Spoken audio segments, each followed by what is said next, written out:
Hey guys, so today is already day 5 in our little study on Koinonia, and I want to talk about unity that impacts the world. In John 13:35, Jesus says that the world will know we are his disciples by our love for one another. And that's the fruit of Koinonia. Not just internal warmth, the warm and fuzzies, but external witness.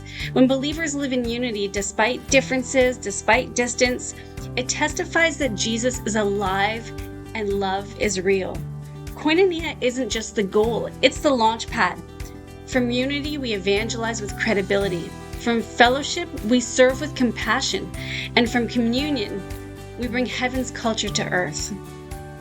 Those are some kingdom treasures right there. So here are some ways to foster the deep Koinonia type relationships and deepen community. We can meet in small groups and house gatherings. This can be done online too.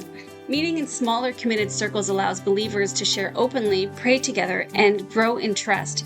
And these gatherings that are reflected in Acts chapter 2, verse 46, where the early church broke bread from house to house. We can create prayer partnerships. Now, pairing believers for regular prayer builds spiritual intimacy and accountability. And Jesus sent disciples in twos, and we see this in Luke chapter 10, verse 1, showing the power of partnership.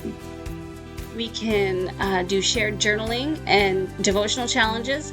You can invite your community into a 7-day or 21-day or however many day devotional journey, whether it's on humility, fruit of the spirit, bridal preparation, revelation, whatever you like. Reflecting together deepens unity. It actually allows you to grow deeper also because you're sharing ideas and concepts. And, if you create that safe environment for people to feel free to share, that's even better. There's online connections. So we use real-time messaging spaces for scripture sharing, prayer requests, live chats, and voice rooms. You can do live streams to connect to others. And I'm sure we're all familiar with this. I mean, we've got our YouTube live streams. We use Discord. We use Telegram. We use X. We use Zoom. We use whatever's at our disposal, right?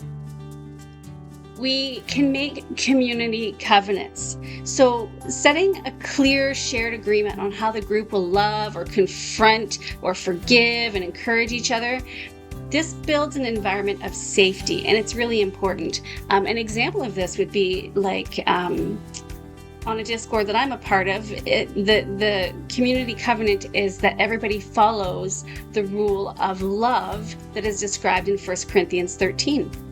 That's just an example.